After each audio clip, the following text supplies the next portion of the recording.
لا يرحم الله من لا يرحم الناس، لا يرحم الله من لا يرحم الناس. يذكر الشيخ محمد المنجد قصة سبحان الله على خلق الرحمة.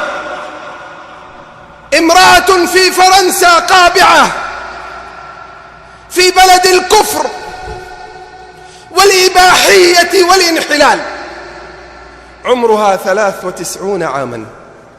يا الله، اسمع بالله، اسمع، 93 عاما وهي في الكفر.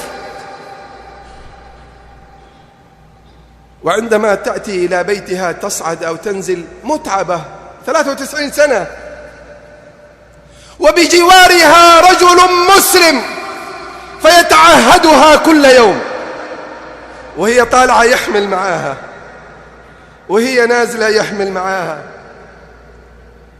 مرت الأيام فاستوقفته مرة، قالت له: من أنت؟ ولماذا تخدمني؟ هل أحد يعطيك أجرا على ذلك عشان تخدمني؟ لها ابن لكنه ابن عاق، وفي الكفر لا يعرف أحد أحد،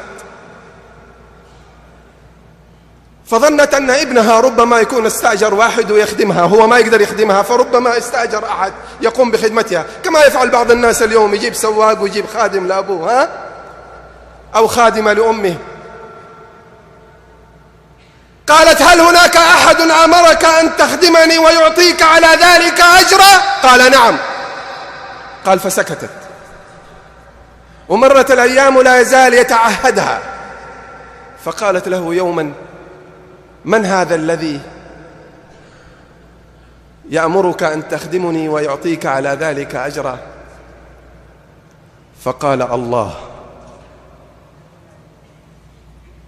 الله. فتعجبت منه، فأخذت تسأله: من هذا الله؟ من هو؟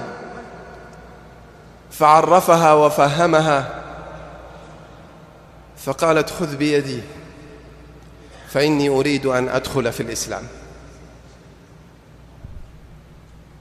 فيأخذها إلى أقرب مركز في فرنسا وتسلم، وكان ذلك بعد صلاة العصر. وبعد صلاة العشاء تصاب بنوبة ووعكة صحية فتموت.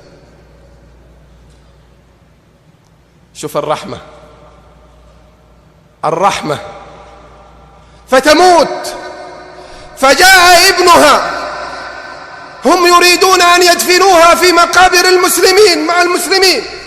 قال ابنها: لا، هذه تبعنا، غير، بدل، خذ وأعطي. قال: أنتم مرة متمسكين بها؟ قالوا: نعم. قال: أبيعها لكم ب5,000 يورو. قال: فاجتمعنا المسلمين بسرعة وأمنا المبلغ وسلمناه له، وأخذنا المرأة فكفناها بعد أن غسلناها وصلينا عليها ودفنت في مقابر المسلمين. قال: فسألنا عنها، هنا بيت القصيد، فسألنا عنها من هي، ماذا كانت تفعل؟ قالوا: إنها ممرضة، كانت ممرضة، فكانت ترحم المرضى،